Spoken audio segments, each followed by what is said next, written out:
Friends, very simple and healthy curry అండి. ఆనపకాయ కూర. ఆనపకాయ చాలా సింపుల్గా చేసుకోవచ్చు, అలా మన ఆరోగ్యానికి కూడా చాలా మంచిదండి.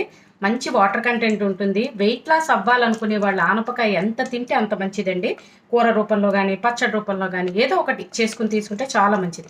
దానికి ఇలా బాణీ పెట్టుకుని 1 స్పూన్ ఆయిల్ వేసానండి.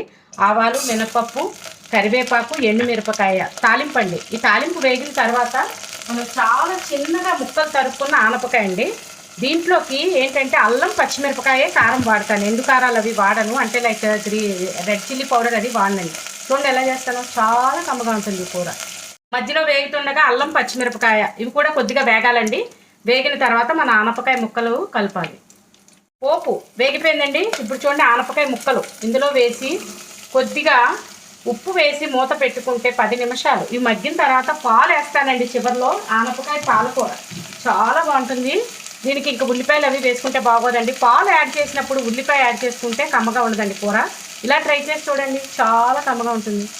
చూడండి మొత్తం అన్నీ ఒకసారి పోపు దినుసులు అన్నీ కలిసేలాగా కలిపేసుకుని మనం మూత పెట్టుకుని 10 నిమిషాలు మగ్గించుకుంటే కూర రెడీ అండి. చివరిలో కొద్దిగా పాలు వేస్తాను. చూడండి ఎలా చేస్తాను, చాలా కమ్మగా ఉంటుంది.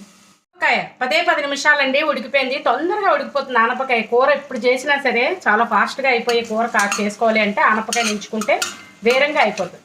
చూడండి ఆనపకాయ, కొత్తిమీర కూడా వేసి శుభ్రం కలిపిన తర్వాత చెప్పాను కదండి, చివరిగా పాలు కొద్దిగా కాచి చల్లార్చిన పాలు అండి ఇవి వేసేసి పొయ్యి కట్టేయాలి. చాలా కమ్మగా ఉంటుంది. ఇలా ట్రై చేసి చూడండి, ఎంత బాగుంటుందో ఈ కూర. ఈ కూర అయిపోయిందండి. అయితే రైస్తో కానీ లేదంటే చపాతీతో కానీ తీసుకుంటే చాలా బాగుంటుంది. వెరీ డిఫరెంట్ టేస్ట్ అండి. ఎందుకంటే ఖచ్చితంగా మెయిన్ ఏంటంటే అల్లం, పచ్చిమిరపకాయ వాడడం, పాలు వేసామండి కూరలో.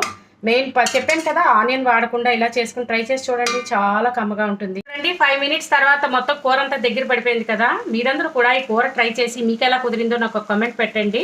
అలాగే నా ఛానల్ కనుక సబ్స్క్రైబ్ చేసుకోకపోతే సబ్స్క్రైబ్ చేసుకోండి. ఒకవేళ చేసుకున్నట్టయితే కనుక మీ ఫ్రెండ్స్తోని, రిలేటివ్స్తోని షేర్ చేయండి ప్లీజ్. Thanks for watching. ఆనపకాయ కూర రెడీ అయిపోయిందండి. సూపర్గా ఉంటుంది. తప్పకుండా ట్రై చేయండి.